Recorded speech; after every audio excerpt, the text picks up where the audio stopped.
ቢስሚላህ ራህማን ራሒም አልሐምዱሊላህ ወሰላቱ ወሰላሙ አላ ረሱሊላህ ወአላ ነቢይና አጅማዒን። ከነቢዩላህ ሙሳ በኋላ በርካታ ነቢዮች አልፈዋል። በእነዚህም አንቢያዎች በተለያየ ጊዜና በተለያየ ቦታ እየተላኩ ከአላህ የተሰጣቸውን መልእክት አድርሰው አልፈዋል።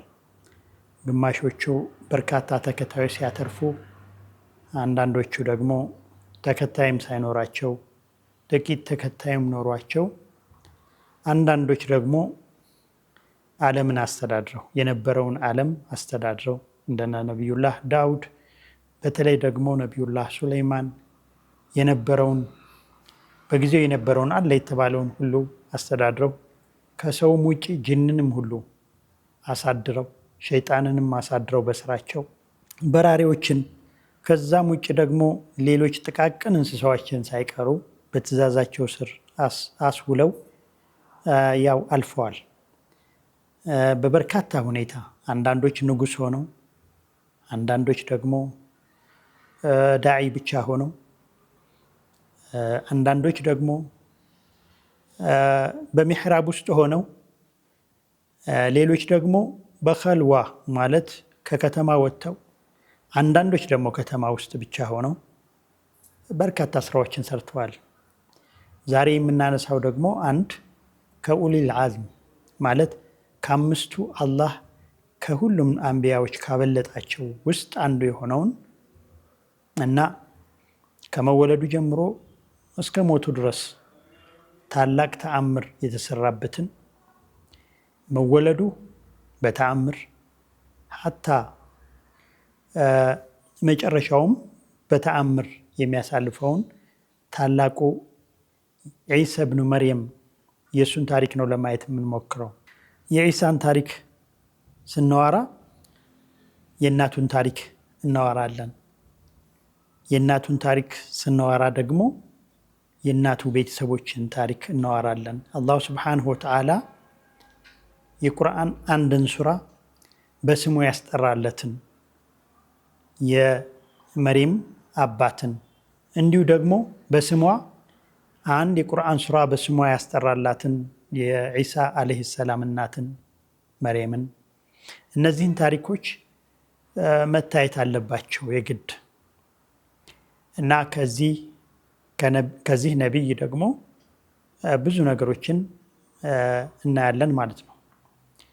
ያው ቀደም ብሎ በዘከርያና በያሕያ ታሪክ ውስጥ ወጣ ገባ የሚሉት የዕምራን የቤተሰቦች ታሪክ አሁንም እሱን ታሪኩ ተያያዥነት ያለውና የአንድ ቤተሰብ ታሪክ ስለሆነ አሁንም ደግመን ከኋላ መነሻ እናደርጋለን። ለዘከርያ ታሪክ የተነሳንበትን መነሻ እንግዲህ ያው ቀደም ብለን ለመናገር እንደሞከር ነው ዘከርያ ዓለይሂ ሰላም እና ዕምራን ባልተቤቶቻቸው እህትማማቾች እና ጓደኛሞች፣ ሁለቱም የአላህ ጠንካራ ባሪያዎች፣ ዘከርያ ነቢይ፣ ዕምራን ደግሞ የመስጊድ ኢማም፣ ግን ለአላህ ያደሩ መልካም ሰዎች እንደነበሩ ለማየት ሞክረናል።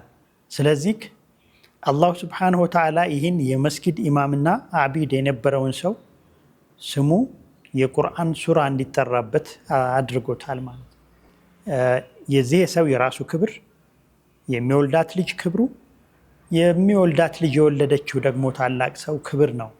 እንግዲህ ቤተሰቡ በሙሉ የተጠራበት ማለት ነው። አላህ የቁርአን ሱራ ስሙን መጥራት ብቻ ሳይሆን በዛ ሱራ ውስጥ ታሪኩንም ሁሉ የቤተሰቡን ታሪክ የተናገረበትን ታሪክ ነው የምናወራው ማለት ነው። አላህ ቀደም ብለን ባነሳነው የቁርአን አያ ኢነላህ አስጠፋ አደመ ወኑሐን ወአለ ኢብራሂመ ወአለ ዕምራን አለል ዓለሚን ይለናል።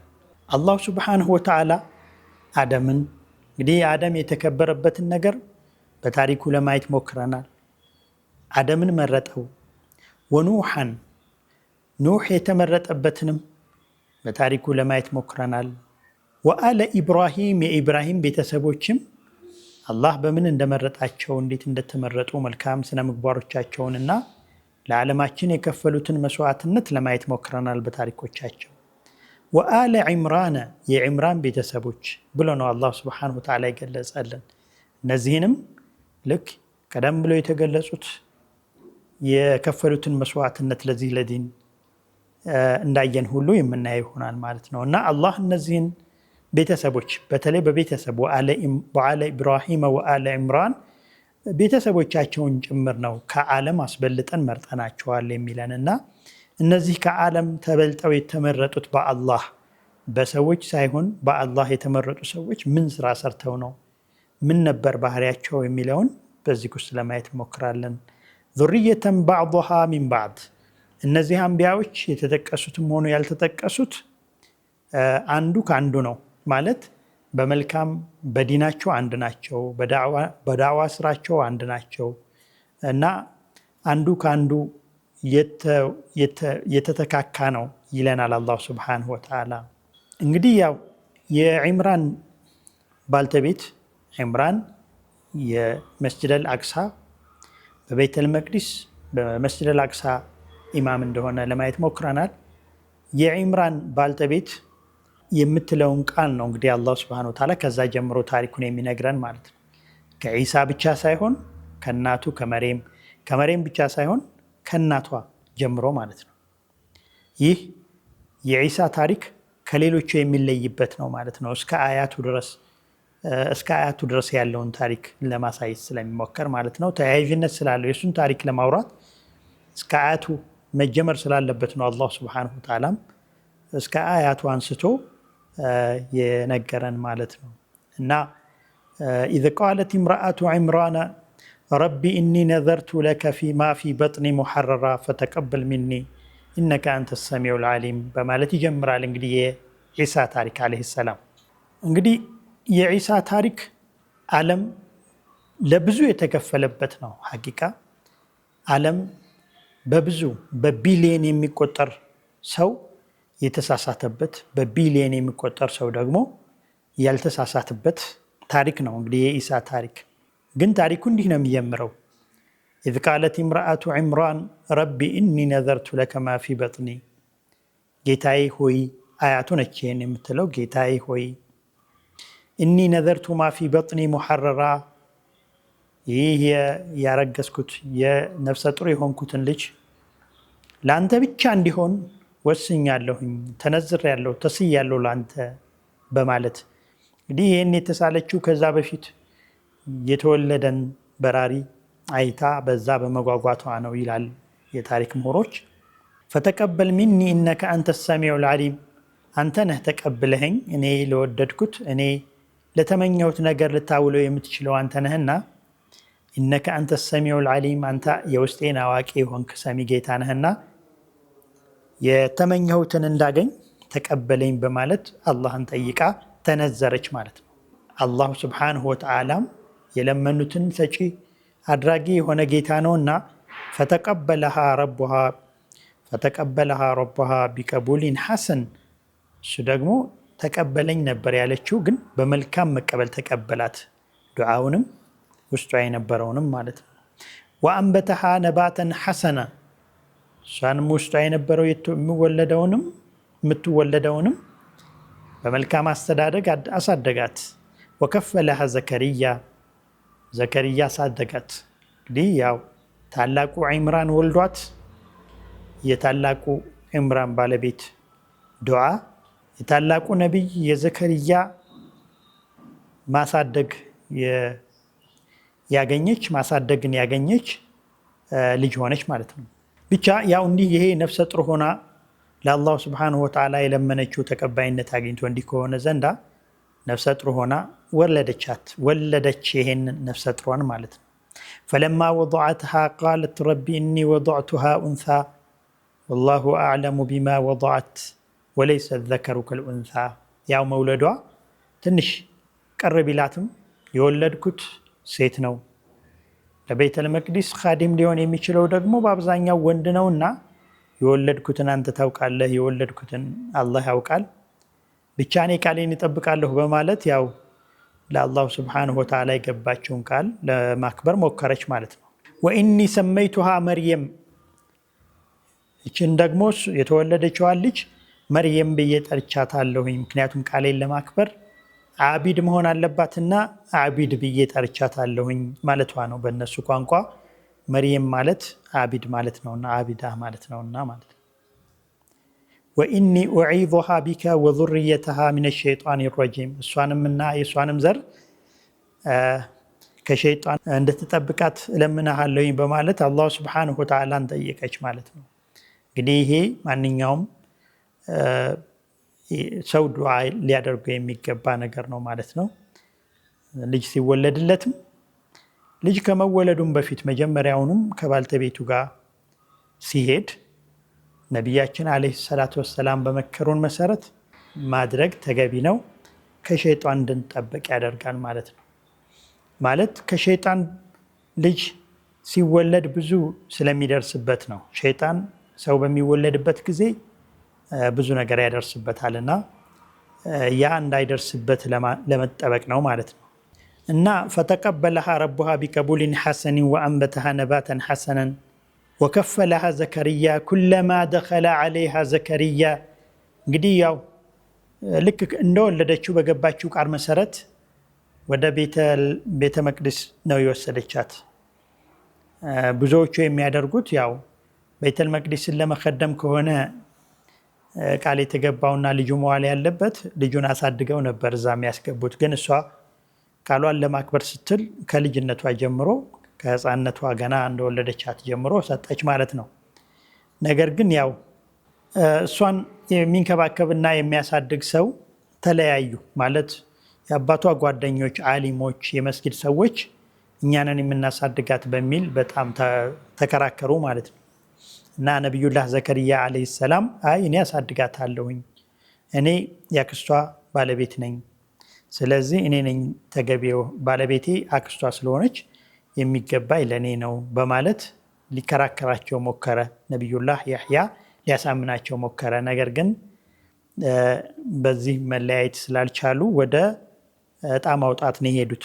እጣ ባወጡት መሰረት ደግሞ አሁንም አንድ ጊዜ ብቻ ሳይሆን 2 ጊዜ 3 ጊዜም ቢያወጡ ነቢዩላህ ዘከርያ ዓለይሂ ሰላቱ ሰላም ለእሷ አሳዳጊ ሆኖ ተመረጠ ማለት ነው። እንግዲህ በነቢዩላህ ዘከርያ አማካኝነት ተኮትኩታ ያደገች ልጅ ሆነች ማለት ነው። እንግዲህ በዚህ መልኩ ያደገችዋ ወጣት ነች። ከዛ በኋላ ያው ታሪኳን የሰራችው ማለት ነው። አደገች። አንድ ጊዜ ያው ብዙ አትወጣም ከቤተል መቅደስ። አንድ ጊዜ ግን ውሃ ለማምጣት ወደ ሌላ ቦታ ሄደች ማለት ነው። ብዙ ጊዜ ሰዎች በማይኖርበት ብቻዋን በምትሆንበት ሁኔታ ውስጥ ሆና ነው ውሃም ሄዳ የምታመጣው ማለት ነው። ውሃ ለማምጣት በሄደችበት ያኔ ነው እንግዲህ የተገኘችው ማለት ነው።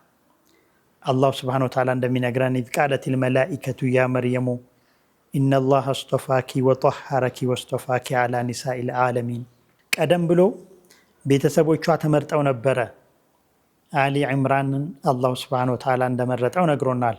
ኢስጠፋ አደመ ወኑሐን ወአለ ኢብራሂም ወአለ ዕምራን ብሎ ማለት ነው።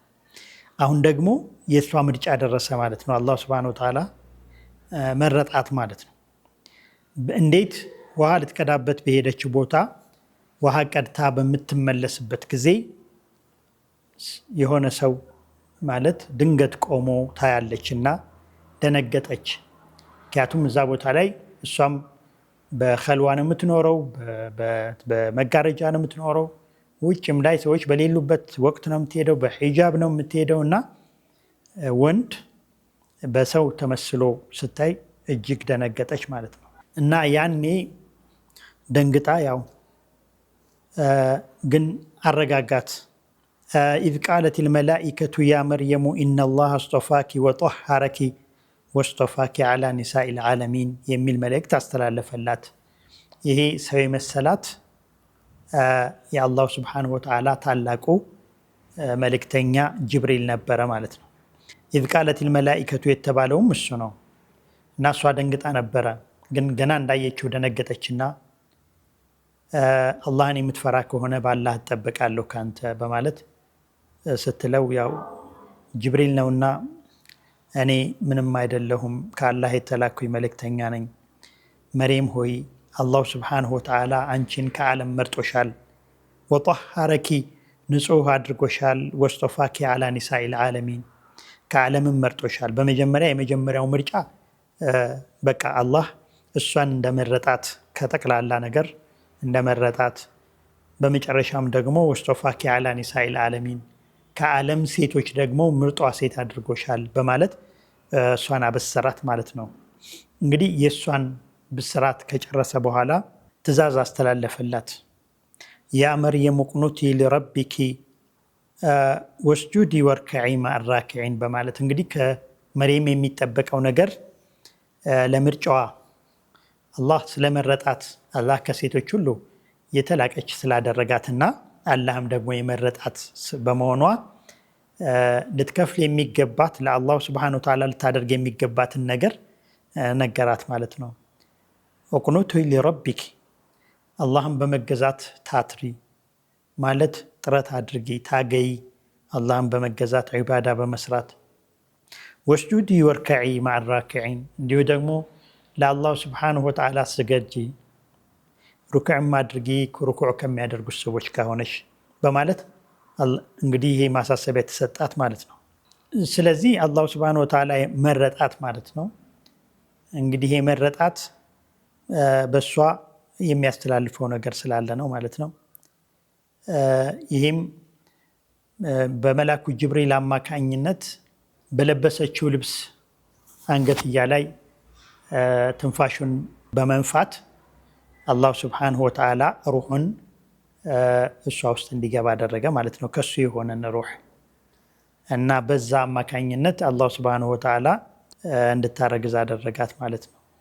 እና በእሷ ውስጥ የሚወለድ ልጅ አላህ ልጅ እንደሚሰጣት አበሰራት ማለት ነው። በዛን ወቅት በሚያበስርባት ጊዜ ያው ደንግጣለች። ሐቂቃ ኢዝ ቃለቲል መላኢከቱ ያ መርየሙ ኢነላሃ ዩበሽሩኪ ቢከሊመቲን ሚንሁ እስሙሁል መሲሕ ዒሳ ብኑ መርየም በማለት ነበር ያበሰራት። ኢነላሃ ዩበሽሩኪ ቢከሊመቲን ሚንሁ እስሙሁል መሲሕ ዒሳ ብኑ መርየም ከሱ በሆነ ቃል ያበስርሻል፣ ስሙም መሲሕ በመባል የሚጠራ ዒሳ የሚባል እና ያንቺ ልጅ ትወልጃለሽ እና አላሁ ስብሓነሁ ወተዓላ በዚህ ያበስርሻል አላት። ወጂሃን ፊ ዱንያ ወልአኺራ በዱንያም ሆነ በአኺራ የተመረጠና ምርጥ የሆነ ከሌሎች የተሻለ የሆነ ወሚነል ሙቀረቢን እንዲሁም ደግሞ ለአላሁ ስብሓነሁ ወተዓላ ቅርብ የሆነ ልጅን አላሁ ስብሓነሁ ወተዓላ ያበስርሻል በማለት ነገራት ማለት ነው።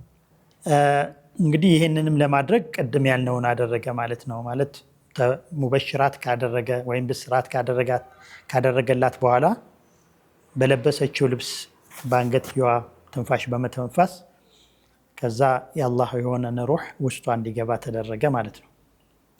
እና ዒሳን እንድታረግዝ ሆነች ማለት ነው። እንግዲህ ይሄ ያላት ስጦታ ነው። እሷ ደንግጣ ነበር። እንዴት እኔ ላረግዝ እችላለሁ? ሰው የሚያረግዘው ወይ ሲያገባ ወይንም ደግሞ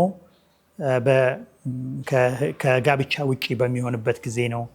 እኔ ደግሞ ከወንድ ጋር ቀርቤ አላውቅም፣ እንዴት ላረግዝ እችላለሁ? የሚል ቃላቶችን አውጥታ ነበር። ግን አላሁ ስብሓነሁ ወተዓላ ይህን ማድረግ ለሱ ቀላል ነው እና አላሁ ስብሓነሁ ወተዓላ ከምንም ነው ሰዎችን የፈጠረው። ስለዚህ በዚህ መልኩ ነው አላህ ይህን ትእዛዝ ያስተላለፈው በማለት መላኢካው ጅብሪል አሳመናት ማለት ነው። ስለዚህ እንግዲህ መርየም ዓለይሂ ሰላም ነቢዩላህ ዒሳን አረገዘች። ነቢዩላህ ዒሳን አርግዛ ግን ያው በጣም የሚያስጨንቅ ነበር። ምክንያቱም ከመስጊድ ወጥታ የማታቅ መስጊድ ውስጥ የምትኖር ከልጅነቷ ጀምሮ መስጊድ እየተንከባከበች ያደገች ወጣት ድንገት አርግዛ ስትገኝ የሚሰማውን ስሜት በመረዳት መርየም መንፈስ ውስጥ ትልቅ እንትን ነበር፣ ሀሳብ ነበር ማለት ነው። ምንም እንኳን አላሁ ስብሓነሁ ወተዓላ ከመላኢካዎች በትልቁ መላኢካ ከዓለም የተመረጠችን ሴት ቢያስነግራትም ማለት ነው። ይሄ መልእክቱ እንኳን ቢደርሳትም እንኳን ግን የነበረው በዚያን ጊዜ የነበረው ወግ ልማድ አይደለም። በአሁኑም ጊዜም እንኳን ቢሆን በጣም ከባድ ይሆናል ማለት ነው።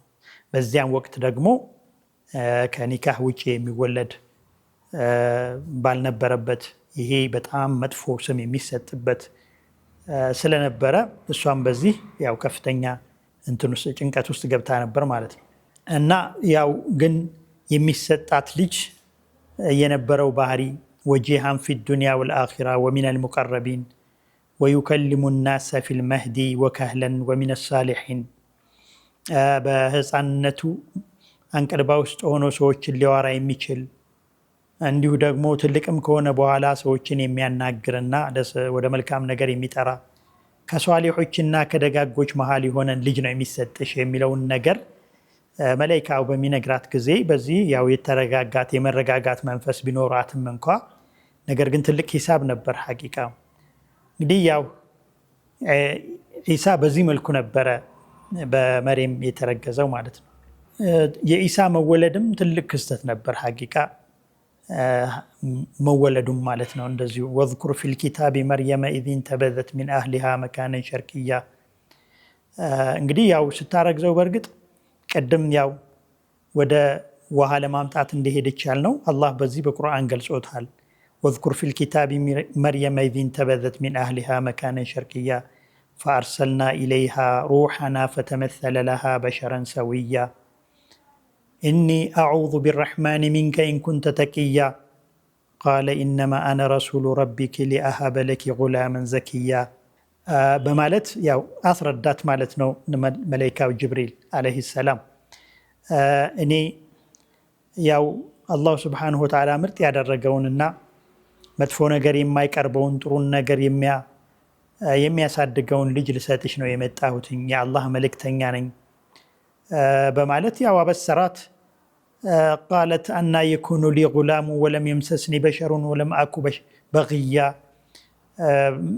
የዚህ አይነት ባህሪ ያላቸው ሰዎች ነበሩ የሚገድሉ ማለት የሚወልዱት፣ እኔ ግን እንዴት ሊሆን ይችላል? እኔ ወንድ ነክቶኝ አያውቅ ወይም ደግሞ በዝሙት ራሴን ለዝሙት ያጋለጥኩም አይደለሁም እና እንዴት ሊኖረኝ ይችላል በማለትም እንትን ብላ ነበረ። ቃለ ከዛሊኪ ቃለ ረቡኪ ሁወ ዐለየ ሀይን ወሊነጅዐለሁ አየተን ሊናስ ወረሕመተን ሚና ወካነ አምረን መቅድያ።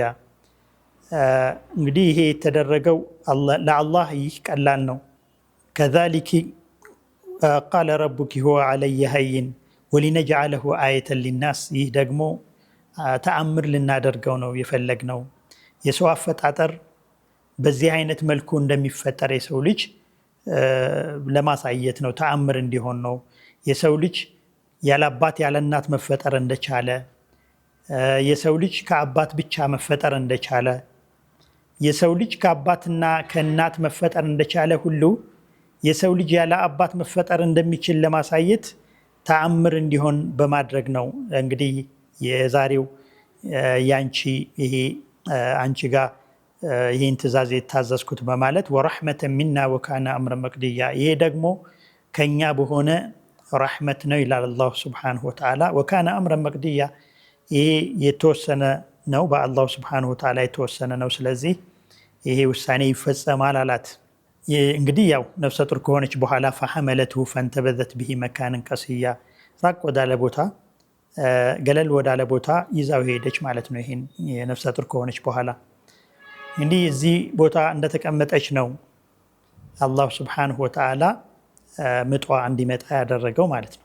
ፈአጃአሃ አልመኻዱ ኢላ ጅዝዒ ነክለቲ ቃለት ያ ለይተኒ ሚቱ ቀብለ ሃዛ ወኩንቱ ነሲየን መንሲያ። ያው መጀመሪያም ተሰጋበት የነበረው ነገር ነው። ጭንቀቱ አለቀቃትም። ያው በዚህ መካከልም ደግሞ ነፍሰ ጡሩ እየገፋ በሚመጣበት ጊዜ የመጀመሪያ እሷን የተንከባከባቻት የዘከርያ ሚስት ለእሷ አክስቷ ናት። ሆዷ መሙላቷን በምትሰማበት ጊዜ በምታይበት ጊዜ ጥያቄ አቅርባላት ነበር። ምንድን ነው ሆድሽ እየገፋ ነው? ያው እሷም ነፍሰ ጡር ነበረች ያህያንና ይህን ጥያቄ አቅርባላት ነበር እና ግን ይሄ ነገር እንዳይሰማት እኔ በህልሜ የሚታየኝ ነገር አለ። ምንድነው ይሄ በህልሜ የሚታየኝ ነገር? እኔ ውስጥ ያለው ልጅ አንቺ ውስጥ ላለው ልጅ ስጁድ እያደረገ እመለከታለሁኝ እና ይህ በጣም ገርሞኝ ነበር። ምንድነው ብላ በምትጠይቃት ጊዜ እሷም ደግሞ የመለሰችላት መልስ ነበር። ማለት ልክ መላኢካው ጅብሪል መጥቶ የነገራትን መታ አስረዳቻት። ያው እውነት ነው የምታይ ነገር እየገፋ ነው። ያው ቤት ያሳደገቻት አክስቷ እናቷ ስለሆነች የተንከባከበቻት የዘከርያ ባልተቤት መደበቅም ምንም ጥቅም የለውም እና እሷን በዚህ አይነት መልኩ ነበር የገለጸችላት።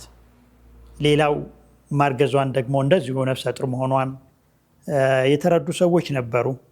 ከነሱም ውስጥ ደግሞ እንደዚሁ ዘመዷ የሆነ አንድ ሰው ያት ነበርና እሱም እንደዚሁ ግን ቀጥታ መጠየቅ አልፈለገም። ምክንያቱም በጣም አቢድ የሆነ ሰው ነው። ለእሷ ደግሞ እሷን በጥሩ የሚያያትና አቢድነቷን የሚመሰክርላት በመሆኑ ጥያቄ ጠየቃት። ያ መሬም አዝዕርት ያለ ዘር ይበቅላል ወይ? ሰብል ያለ ዘር ይበቅላል ወይ ብሎ ጠይቋት ነበር። ሲጠይቃት ነዓም አለችው።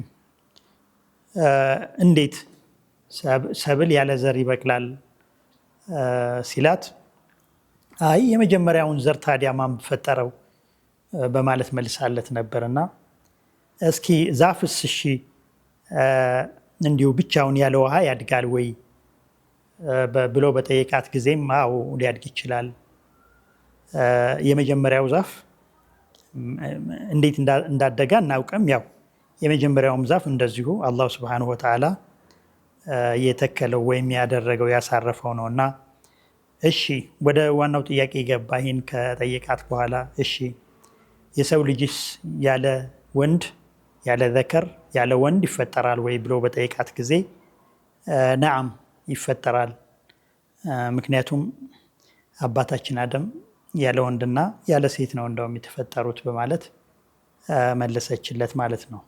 እሱም ያው ከዛ በኋላ የሆነውን ነገር እስኪያስረጅኝ ብሎ ባናገራት መሰረት አላህ መላኢካውን ልኮ ያደረገውን ነገር አስረዳቸው። ነፍሰ ጡርነቷን የተረዱት እነዚህ ሰዎች ናቸው። እየደበቀች ነው የቆየችው። በመጨረሻ ግን ያው ምጧ በሚመጣበት ጊዜ ራቅ ወዳለ ቦታ በመሄድ ነው ልትወልደው የተዘጋጀችው። እንዴት ወለደችው? እንዴትስ ሆነ? አወላለዷ እንዴት ነበር የሚለውን በሚቀጥለው ፕሮግራማችን ለማየት ሞክራለን። ሰላሙ አለይኩም ወራህመቱላሂ ወበረካቱ።